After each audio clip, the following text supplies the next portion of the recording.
in quality. Thunder. Oh my god. Oh no. Q1, Q2, Okay, with conditions Q3, as they are, I'd alright suggest you take a for set of full now. wets.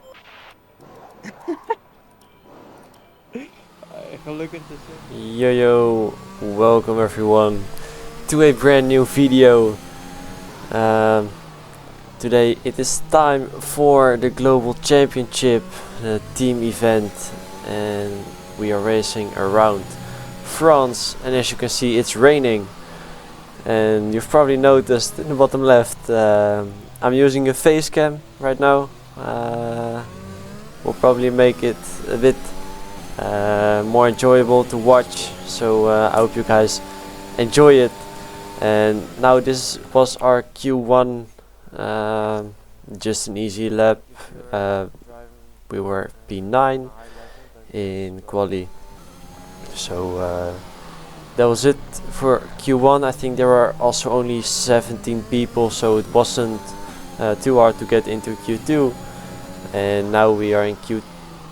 Now this is our lap in Q2. On the intermediates, Q1 was full wets, Q2 was intermediate. So maybe in Q3 we can do the lap on the soft tires. So at least in Q2 we managed to get P5, and our teammate Joost in P10, he just about made it into Q3. So that's very nice. And now in Q3, at the start of the qualifying it was still raining, and now at the end of qualifying it was dry, so we are gonna do our lap on softs, but I think the track still was a bit wet, at least it was not optimal, and it's basically a one shot for now. So this lap will be really important, because this lap will decide where we are gonna start our lap. And for now our lap time is a 1:39. So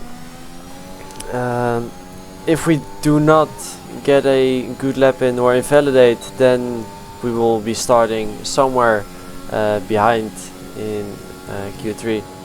So now heading into the chicane, and that so bad was our invalidation. Really annoying, because our lap time was a 1:28.4, and as you can see that would bring us to P4 and at least P5. So this was painful to watch, because there was no need to get that invalidation. Also Joost invalidated in turn 1, so we have to start the race from P9 and P10. So yeah, let's head into the race. Here we are then at the start of the Grand Prix. The race will be dry and we will be starting on the medium tires. Same for our teammate Joost behind us, and the car ahead of us, Shazoo driver, is on hard, so hopefully we can get past him as soon as possible. So now 5 red lights and away we go, and it seems like we have a really good start here. We're already getting past the Shazoo driver, so we are up into P8. And now this is always tricky at the start, and the Shazoo driver getting past us again, but we have a bit more momentum around the outside, and there's a Alpha Tauri who spun around. It was Dylan Warren. Now we're going side by side with Fabrizio Donoso, and we have to try to get past here as soon as possible. Of course, want to make moves early on in the race, and now he's doing the switchback on us, keeping it around the outside, and now gonna use our ERS and go wide there, but luckily no contact. I think so. And at least we are up into P6, so we gained 3 positions there at the start, which is really nice. And now the Alfa Romeo driver ahead of us, he lost the DRS. Yeah, let's go. In lap 3. So that's really annoying, because of course you always want to stay within the DRS of the cars ahead. And I wasn't sure if he had any damage or not, so I had to get past him quickly. So now we're gonna use our ERS and go up the inside here. And he's also just letting us go. He knew it would be better for his race if he lets us past here. So now we're 1.3 seconds behind of Lenny Pepinter, and he's on a hard tire, so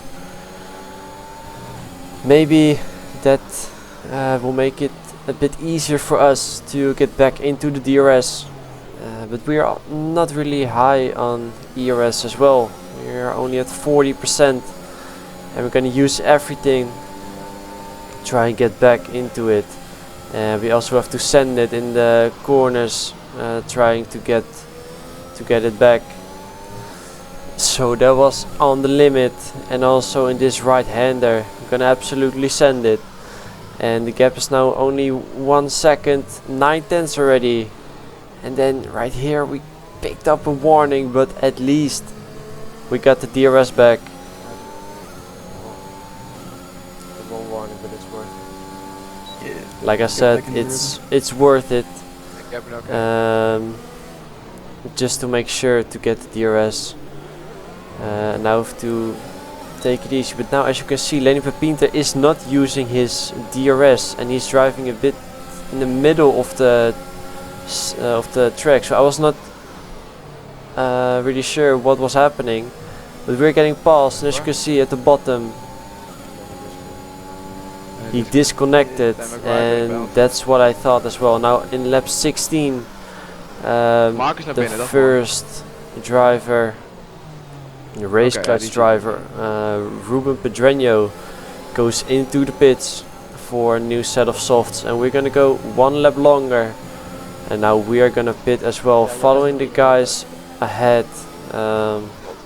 They're braking super early. Why are they going so slow in the pits? So that maybe cost us a little bit of time, but at least we can just follow them and be sure to have the DRS. If we would go 1 lap longer, then probably the car behind us, Fabrizio De Nose, would get past us. And now we're getting held up slightly, which is weird because we were far enough behind before getting into the pit box. But now we are in P10, and there is a Mercedes driver, and he is letting past the TF10 driver ahead of us. He keeps it ahead. He doesn't let us past, and now that was a really weird contact model right there. Luckily he didn't spin around, but I was surprised how that contact model was. So now 1 lap later, we are in P7, and we lost the DRS to the cars ahead because of that small incident there. But they are getting held up by another Mercedes driver, and we are back into the DRS again, so that's nice, but we are super low on ERS. So hopefully we can recharge a bit, and now we are right behind that Mercedes driver, Marcus Taule. And now this is, we slightly pushed him forward there, and I wanted to stay behind, but I saw Fabrizio De Noso also pushing, putting some pressure from behind, so I had to get past. And now we got another warning, and as you can see in the top left, we already had a penalty, and I could remove 1 warning, but now it will just stand. So that's annoying, but we still have to keep our head down, and Fabrizio is right behind us, and we probably don't have any effect of slipstream of the cars ahead, so it was an easy move from him. And now he's getting past us. So we are still in P5, and now in lap 26 Joost could remove his penalty, so we decided to let him pass here, and maybe that he could overtake some cars up ahead. Ik wil geen RS maken, ik is zo doodzonde. Please pass down Knopfler. Please pass down Knopfler. So there he gets past us, and if cars ahead are starting to battle and someone without a penalty loses some time, then Joost can still make some positions. So that was the right call here. And now in the final lap, it's 2 race clutch drivers in 1-2, then 2 TF10 drivers, and then 2 VSR drivers. So this will be interesting. I'll move it to the left hand side, and it was for me simply watching because I had a penalty and Fabricio was in P3, so it was unlikely for me to get past him. So I was just simply waiting to if there would be any crashes or anything.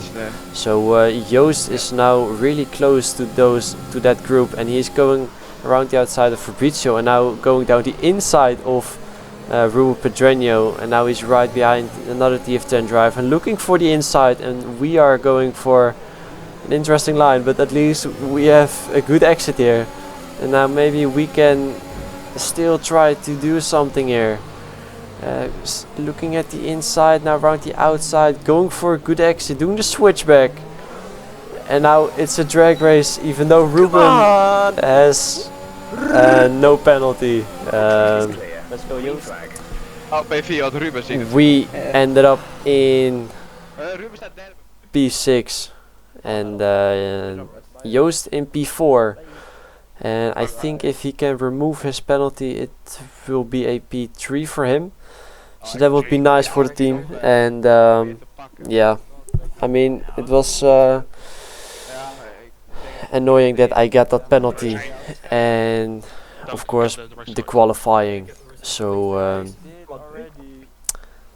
if I didn't have that penalty, then I would go for moves at the cars up ahead, but now with a penalty it was simply pointless. So P3, P6, I think we are still first or second in the championship, so that's nice. And I hope you guys enjoyed the video.